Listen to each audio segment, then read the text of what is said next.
love speaking with people who make history, especially when it just so happens to intersect with Star Trek. And that's who today's guest is. Blu Del Barrio, welcome to Trek Untold. Hi, thank you, Matthew.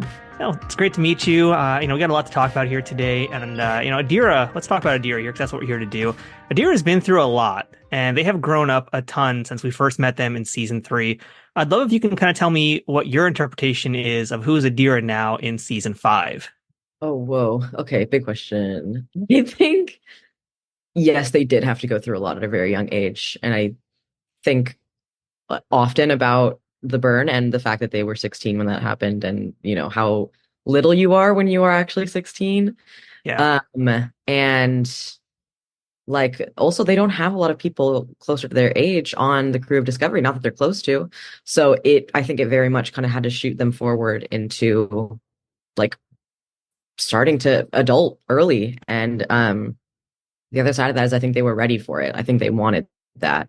I think they wanted to prove themselves. And I think that that's kind of where we land in this last season, which I really loved, was them like they were finding their footing last season, but I think this season they're starting to like believe that they can do everything that they're being asked to do. They can do more than they're capable of.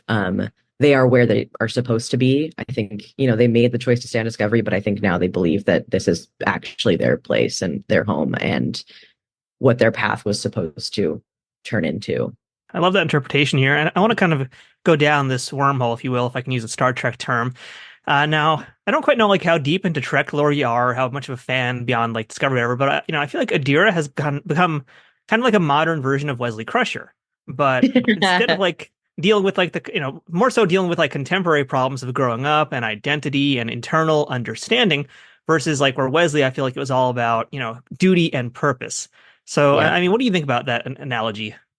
I've actually, me and Will had a conversation about this pretty recently. And what did he say? He said that he was so happy to see me and Ian doing what we were doing on Discovery. And it felt like he had done what he did so that we could be where we are now. And I think that like perfectly translates to what you were saying. I think that we got to focus on different things and our journeys looked different because of the path that he took so early on in Trek. And I really like that's what you think of in connection with Adira, because I also agree with that. That is a really special character to me and helped me get into Trek because of the age similarity, and Right. when I started, I hadn't seen any Trek, and so I had to like really deep dive and, go through everything as much as I could. And I really like clung on to Wesley. We just need to get Adira into the Wesley Crusher sweater now. That's got to be what happens Yeah. next. Now, I'm glad you brought up Gray, Ian Alexander. And when we first met Adira, Adira and Gray, they were thick as thieves. And even so, once they were separated, other things kind of happened along the way in season 5. And, fast forward to where we are now in season 5. And, Ian, as of now, up to episode 9, has only appeared once. And it kind of mimics, the characters of Adira's storyline. It's kind of mimicking what's happening also right now to Blue as part of this crew. Because, in some ways, maybe Ian Alexander was kind of like the other half of Blue. And now you're on the show and you got to spend a lot more time with Mary Wiseman, Anthony Rapp, Wilson Cruz. Has that ever come to your attention as well? I guess not, maybe not specifically in the way that you were saying, but yeah, I guess it does. And it was really strange and felt really sad to not have Ian there as much as I did before, because we were also like, that was my person in Toronto when we were filming, that Yeah. Ian, and is very much still, we have the same friend group, and I love him to death, and I am so happy that I still get to see him all the time and be really close with him. But yeah, it was a very weird transition for me to, because yeah, then it even felt more so like, okay, a deer with the adults and that's it. Like, Yeah. it was a very strange transition. Although I do think that with the separation, with that breakup, that little scene that comes up later of us having that phone call, I think that was really beautiful. And I'm really glad that they kept that in, because I don't think that there is a world where they would have just completely separated and not talked and not been connected in some way. You don't have a relationship like that and just completely disconnect. I think they wanted to keep their friendship first and foremost, like in the picture and alive. So I was really happy that when we did that. And as a Yeah. viewer, it feels kind of real too, because I'm like watching you try to find your footing now without Ian Alexander, without Gray Oh as part yeah. of you, but also, with the actor there too. So it's like you really are kind of like starting fresh, and it's really this like awkward phase that you have to grow into. Yeah. Yeah. Very, very weird. And yeah, definitely a little wobbly at first. Not having him right next to me. But uh yeah, I agree with you. And I didn't mention Tig Notaro, by the way, because I have a whole separate question for Tig right here. Because I mean, I just love watching Jet Reno, and I love when you get to interact with Jet. I gotta ask, like, I feel like she's just so hilarious to be around all the time. Like, were there any scenes ever that were just impossible to get through because you were just laughing too hard? Yeah, I break in every scene that I've ever done with Tig. And it also is like I love working with Tig and I love being around Tig mainly because I feel like we operate from very like polar opposite places. I don't know if she would say the same, but like I operate from a very anxious place like 100% of the time. And she always seems very calm and very grounded and like her humor is very dry. So to play off of that for me is very fun and easy. Because in my mind and in like same with like Adira's mind is always like, do you like me? Do I don't know if you like me. Do you like me? And it's very, very fun to play off of that kind of energy when you have such a like bubbling, anxious character like Adira on the other end of it. Hmm. Um, is always really, really fun. But yeah, I can't get through a scene without breaking at least once when Tig is there. It's really hard. One of the big moments with your character of Adira was when they came out as non-binary. And I've done some research about that also as far as like your own self. And I'd love to kind of hear like, why this was such an important moment, not just for Adira, not just for Star Trek, but more so, why was this so important to you, Blue?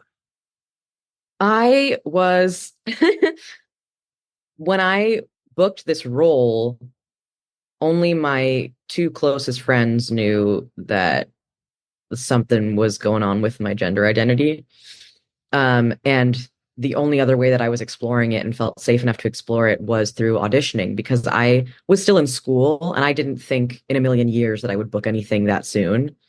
I'd only been auditioning for like a few months. So for me, and I sort of felt I was like called out by my agent at the time who was like, would you audition for non-binary roles? And I sort of feel like she sort of knew.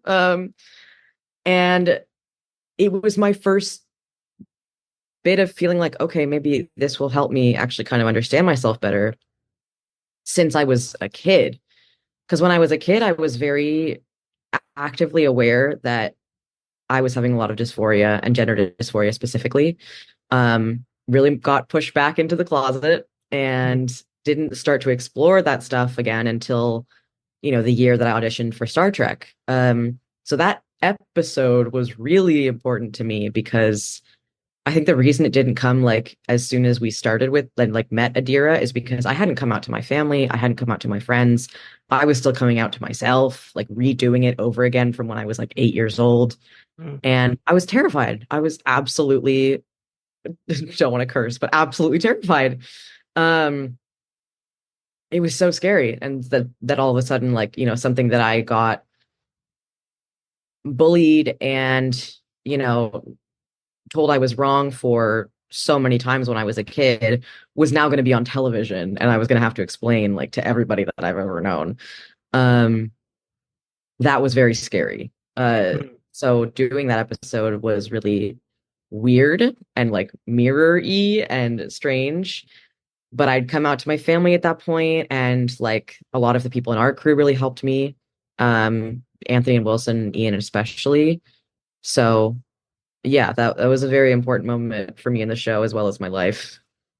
And that like news that happened on the episode, that kind of shook up the Trek world for a lot of reasons. You had a large Yeah, group of people celebrating it, and then you had another group of people who viewed it as controversial and quote unquote woke and things like that. And yeah. I mean, we'll get into that in a second too about how sci-fi and Star Trek has always enjoyed having all people represented here. But like, what was your take on the very diverse fan reaction? And I still see this debated like in Star Trek fan groups pretty much at least like once a week. Yeah, I mean, I sort of expected it mainly because Discovery alone before me already had a lot of those mixed reactions for a lot of different reasons, which were always very stupid. Like, a lot of the same thing. We are a very diverse show, and that's my favorite part about our show. But like, you're watching Star Trek. What where is the issue? Like, what is the problem? You know what like Roddenberry envisioned, you know what Trek stands for. why would you watch this show if that's the argument you're gonna have? Like, it doesn't make any sense to me. It's very dumb. And like, watch something else. Go watch, like, we don't need to hear about it. Go watch something else. It's fine. That's that's where I'm at. I mean, it's funny too, because again, I don't know how deep you've gone into Star Trek since you started on Discovery, but on DS9, the Trill, and Hmm. obviously you know about the Trill, but the Trill have Yeah. always been an allegory for trans people, whether some fans Yeah. want to deny this or not. And I mean, you can go back. I don't know if you've ever read it, Blue, but there's you can find it on the Internet Archive, the Transgender Tapestry magazine from the 90s. And it's an article written no less by Bijo Trimble, who's a very important figure in Star Trek history. And it's basically highlighting all the gender diversity and especially spending some time on Jadzia as a trans person. Really cool. Oh, I want to find that. That's really, really cool. I definitely want to read that. And yeah, that's why I love DS9 so much. But yeah, it is very like, without saying it, you really are saying it. And I guess people could argue it because it wasn't like, set in solid stone in relation to like our world. And now it is, but it's like, it's the same. We're saying the same thing Hmm. here. So it is frustrating, but I did expect it. I didn't expect though how much love, I think how big this other side of it would be, like the side that was very accepting and excited and loving. I didn't expect how large that would be. That I'm was going to really nice. paraphrase a quote from that magazine also, because Bijou was like a big. They use the term liaison for Bijou, Mm. but she had asked Gene Roddenberry, where were all the gay and the lesbian and the trans characters, and Gene said, and I quote, everywhere. So it's like Gene always intended for it, but now it's like here in 2020s, we can actually now really show them. Yeah. Yeah. Oh, that makes me so happy. I want to read that really badly. I didn't know that existed, and now I'm very excited to read it. Oh, that's such a great way to answer that question. Yeah, it makes sense. If you look back at Trek, yeah, it makes total sense. Now, when you heard that Discovery was not coming back for a sixth season, what was your initial reaction? I It was rough because it was after we'd filmed the season. So it was, I mean, I think it was something that we all would have appreciated, like, and I had felt better about knowing beforehand because you want to make something that, you know, you want to have like your big ending and you want to be prepared for it and you want to have time to process. So to find out after we'd all been done was like, wait, I didn't get to like process this, was really, really strange and hard. And the fact that we got to go back and like kind of put our ending all together and like film a little bit more was really, really nice. Um, just for like a second. But no, it was really sad. I do think though, on the other hand, that we got really lucky because I think this is a really beautiful season to end on. I think there's a lot of like very classic Trek stuff in this season. There's a lot of adventure, like heavy adventure. There's a lot of exciting stuff, and I think that as a whole, like, I'm proud of this season to be the last one, even though we didn't know it was happening. So I've been asking this question to a lot of your castmates who I've had the pleasure of speaking to over the last few weeks. And I want to ask you, Blue, what did you leave behind, to quote DS9? What did you leave behind? And what did you take with you from your time on Discovery? Oof. I left behind quite a lot of imposter syndrome. Um, a lot of it. I still have some all the time. I just am very hard on myself. But I left behind a lot of it, which I'm really happy about. And I took, I think, a lot more confidence and like self-worth, than I had when I started. Yeah. And that's really nice to think about too. So thank you for asking that. Well, Blue, this has been awesome. And I just want to say thank you for your time on Discovery. And I'm very excited to see wherever you're going to go next. So thank you so much for chatting with us today. Thanks so much, Matthew. Trek Untold, the Star Trek podcast that goes beyond the stars, is powered by the Rageworks Podcast Network and affiliated with Nerd News Today.